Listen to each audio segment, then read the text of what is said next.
అధ్యక్ష, ఇరిగేషన్ డిపార్ట్మెంట్కి 18,224 కోట్లు కేటాయించినందుకు చంద్రబాబు నాయుడు గారికి, కేశవ్ గారికి, మరి మంత్రి గారికి ధన్యవాదాలు తెలియజేసుకుంటూ అధ్యక్ష, ఈ బడ్జెట్ని చూసినప్పుడు ప్రతి ఒక్క చుక్క ఉపయోగపడేలాగా, ప్రతి ఒక్క ఎకరా పచ్చగా ఉండేటట్టుగా, అదేవిధంగా ప్రతి ఒక్క రైతు ముఖంలో చిరునవ్వు ఉండేటట్టుగా ఈ బడ్జెట్ని కేటాయించినందుకు ధన్యవాదాలు మరొకసారి తెలియజేసుకుంటూ అధ్యక్ష, వైఎస్ఆర్సీపీ నాయకులు బయట ప్రెస్ మీట్లు పెట్టి ఏ విధంగా అటు చంద్రబాబు నాయుడు గారు కావచ్చు, కూటమి ప్రభుత్వము రాయలసీమకి, రైతులకి, రాష్ట్రానికి అన్యాయం చేస్తుందని చెప్పి మాట్లాడుతున్నారు అధ్యక్ష.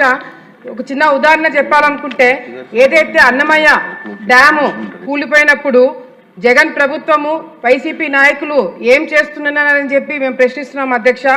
అదేవిధంగా అలగనూరు డ్యాము డ్యామేజ్ అయినప్పుడు మరి వైసీపీ ప్రభుత్వం ఏం చేస్తుందని చెప్పి మేము ప్రశ్నిస్తున్నాం అధ్యక్ష.